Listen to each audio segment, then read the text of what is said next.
ጌታችን ኢየሱስ ክርስቶስ እንዲህ አለ በማቴዎስ ወንጌል ምዕራፍ 24 ቁጥር 3 ጀምሮ ማራናታ ኢየሱስ ክርስቶስ ሆይ ቶሎና።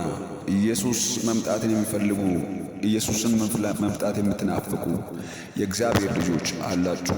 ኢየሱስን መምጣት ከፈለጋችሁ ወደ ዘላለማዊ ቤት የዘላለማዊ ደስታ መግባትን ከፈለጋችሁ ሁላችሁም ማራናታ በሉ። ኢየሱስ ሆይ ቶሎና በሉ።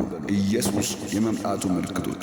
እርሱም በደብረ ዘይት ተቀምጦ ሳለ ደቀ መዛሙርቱ ለብቻቸው ወደ እርሱ ቀርበው ንገረን፣ ይህ መቼ ይሆናል? የመምጣቴና የዓለም መጨረሻ ምልክቱ ምንድን ነው አሉ። ኢየሱስ መልሶ እንዲህ አላቸው፣ ማንም እንዳያስታችሁ ተጠንቀቁ። ብዙዎች እኔ ክርስቶስ ነኝ እያሉ በስሜ ይመጣሉና ብዙዎችንም ያስታሉ። የጦርንም ወሬ ትሰሙ ዘንድ አላችሁ። ይህ ሊሆን ግድ ነውና ተጠበቁ፣ አትደንግጡ። ዳሩ ግን መጨረሻው ገና ነው። ሕዝብ በሕዝብ ላይ መንግሥትም በመንግሥት ላይ ይነሳልና፣ ራብ፣ ቸንፈር፣ የምድር መናወጥ በልዩ ልዩ ስፍራ ይሆናል። እነዚህም ሁሉ የምጥ ጣር መጀመሪያ ናቸው። በዚያን ጊዜ ለመከራ አሳልፈው ይሰጧችኋል፣ ይገሉማችሁማል። ስለ ስሜም በአሕዛብ ሁሉ የተጠላችሁ ትሆናላችሁ። በዚያን ጊዜ ብዙዎች ይሰናከላሉ፣ እርስ በራሳቸውም አሳልፈው ይሰጣጣሉ፣ እርስ በራሳቸውም ይጣላሉ። ብዙ ሐሰተኛ ነቢያቶችም ይነሳሉ፣ ብዙዎችንም ያስታሉ። ከዓመፅም ብዛት የተነሣ የብዙ ሰዎች ፍቅር ትቀዘቅዛለች። እስከ መጨረሻ የሚጸና ግን እርሱ ይድናል። ለአሕዛብ ሁሉ ምስክር እንዲሆን ይህ የመንግሥቱ ወንጌል በዓለም ሁሉ ይሰበካል። በዚያን ጊዜ መጨረሻ ይመጣል። እንግዲህ በነቢዩ በዳንኤል የተባለውን የጥፋት ርኩስ በተቀደሰችው ስፍራ ቆሞ ስታዩ አንባቢው ያስተውል። በዚያን ጊዜ በይሁዳ ያሉት ወደ ተራሮች ይሹ፣ በሰገነትም ያለው በቤቱ ያለውን ሊወስድ አይውረድ፣ በእርሻም ያለ ልብሱን ይወስድ ዘንድ ወደ ኋላ አይመለስ። በዚያችም ወራት ቶችና ለሚያጥቡ ይወላችሁ። ነገር ግን ሽሽታችሁ በክረምት ወይም በሰንበት እንዳይሆን ጸልዩ።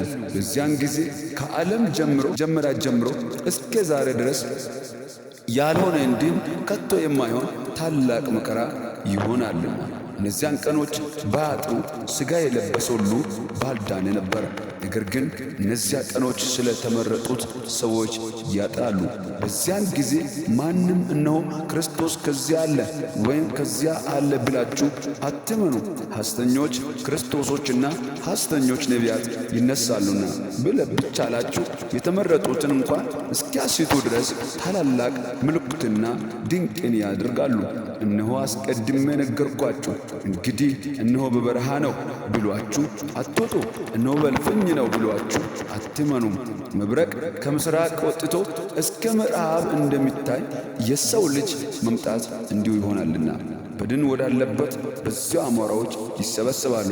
ከዚያች ወራትም መከራ በኋላ ወዲያው ፀሐይ ይጨልማል፣ ጨረቃም ብርሃኗን አትሰጥም፣ ከዋክብትም ከሰማይ ይወድቃሉ፣ የሰማያት ኃያላት ይናወጣሉ። በዚያን ጊዜ የሰው ልጅ ምልክት በሰማይ ይታያል። በዚያን ጊዜም የምድር ወገኖች ሁሉ ዋይ ዋይ ይላሉ። የሰው ልጅም በኃይልና በብዙ ክብር በሰማይ ደመና ሲመጣ ያዩታል። ማራናታ ኢየሱስ ክርስቶስ ይመጣል። ኢየሱስ ክርስቶስ ይመጣል።